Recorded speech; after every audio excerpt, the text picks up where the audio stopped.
1인용 종교는 과학과 역사가 납득할 수 있는 방향으로 종교를 설명합니다. 구독은 여러분의 종교에 대한 시야를 확장해 줄 것입니다. 최근 뉴스를 보면 이스라엘도 극단적 종교인인 하레디 때문에 골치를 썩인다는 걸 알 수 있습니다. 이스라엘 건국 초기인 1949년에 종교적 구심점을 마련한다는 의미로 초정통파 유태인 하레디 군복무를 면제해 준 적이 있습니다. 하지만 초기에 400여 명에 불과했던 군면제 인원은 점점 늘어 지금은 하레디가 이스라엘 총인구의 13%에 해당하니 국민의 짐이 되어버렸습니다. 이스라엘 일반 여성이 3명을 낳는데 하레디는 그 2배를 출산하니 인구 증가의 면에서는 도움이 될지 몰라도 하레디는 경전 연구 외에 경제활동 및 군복무를 하지 않으니 국민의 짐이 된 것입니다.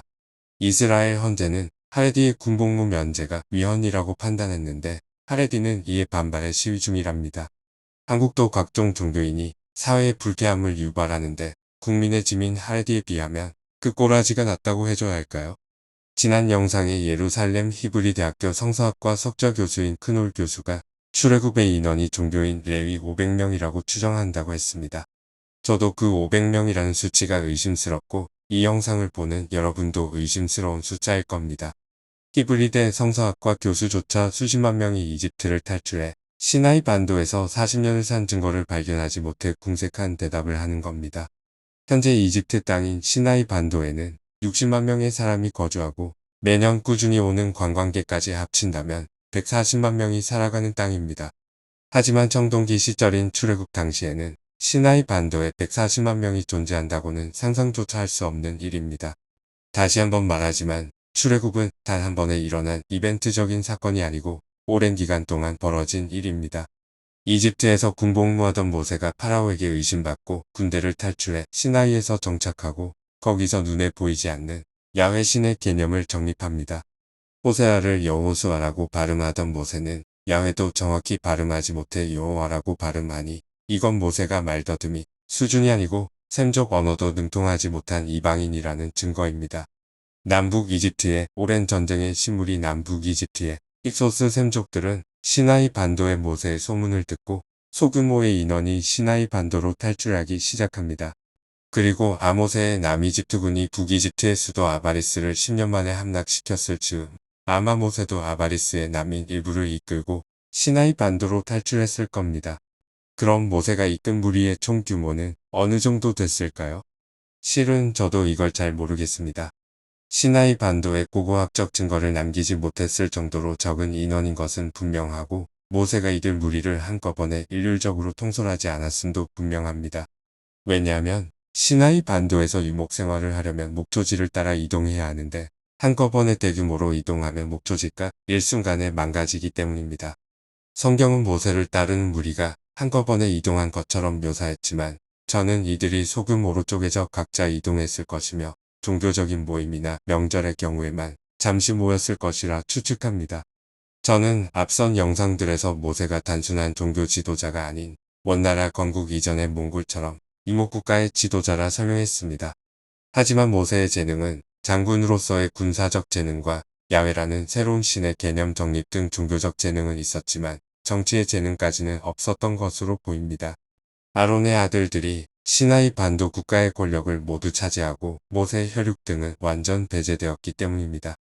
출애굽기 15장에는 마라라는 지역에서 물을 정화해 마시는 장면이 나오는데 저는 모세오경의 저자는 시나이의 지리를 모른다 라는 영상에서 마가라 구리 광산과 그 일대의 지리를 설명한 바 있습니다. 모세가 정치적 재능이 있었다면 마가라 구리 광산과 근처의 와디 카리티의 터키옥 광산을 점거하고 이집트와 협상을 하며 이익을 챙겼을 겁니다만 모세는 그러지 못했습니다. 이집트를 통일한 아모세가 군대를 보내 마가라 구리 광산을 다시 차지하자 모세는 대신 tim나를 점령합니다.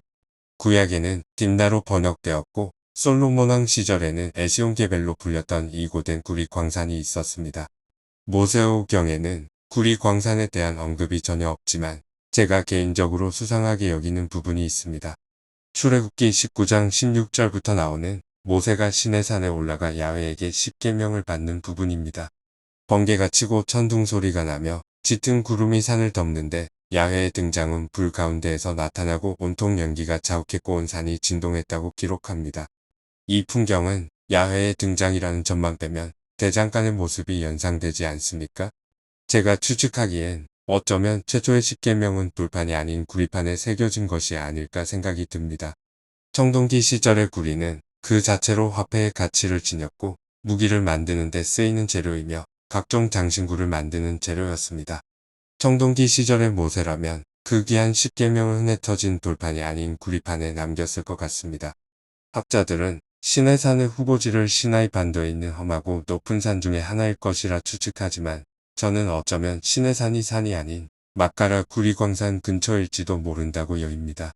야훼가 모세에게 십계명을 주기 위해 등장하는 장면에서 불, 연기, 천둥 소리, 커다란 진동은 대장간의 이펙트로 보이기 때문입니다.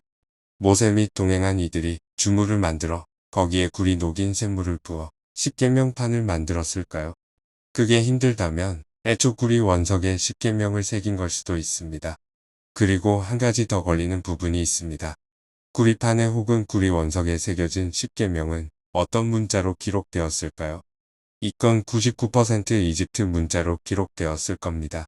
앞선 영상들에서 제가 구구절절히 설명했듯이 히브리 민족이 아직 생성되기 전인데 히브리어로 십계명을 기록했을 리가 없습니다. 마흑 이집트에서 탈출한 이들이 법률을 이집트 문자로 기록하는 건 너무나 당연합니다. 출애굽기 32장 19절에는 분노한 모세가 십계명 돌판을 부순 장면이 나오고 출애굽기 34장에는 십계명 돌판을 다시 만드는 장면이 나오는데 이런 스토리는 훗날 히브리어로 기록된 십계명 돌판을 해명하기 위해 지어낸 이야기입니다. 모세의 본명에 드러난 이집트 신의 이름도 제거한 그들이 이집트 문자로 기록된 십계명을 남겨둘 리가 없습니다. 최초 제작된 십계명 원본이 소실되었거나 제거된 이후 돌판을 히브리어로 다시 만든 십계명의 권위를 부여하기 위해 모세가 화가 나서 파괴했는데 야훼가 다시 만들어줬다는 스토리를 지어내는 겁니다. 원래 이번 영상에서 큰홀 교수의 주장을 반박하는 내용을 담으려고 했지만 다음 기회로 미루겠습니다. 성경 독자들은 다 아는 얘기, 모세가 십계명 돌판을 홧김에 부수어 버린 일화는 아론이 금송아지를 제작했기 때문이라는 건 다들 아실 겁니다. 다음 영상에서는 아론이 만든 금송아지 자체가 야훼라는 신이 진화했다는 증거임을 다루겠습니다. 이왕 금으로 우상을 만들 거라면 황소를 만들지 왜 황소의 자식인 송아지를 만들었을까요? 여러분들은 이게 이상하지 않습니까? 다음번에는 아론이 금황소가 아닌 금송아지를 만든 이유를 다룰 것입니다.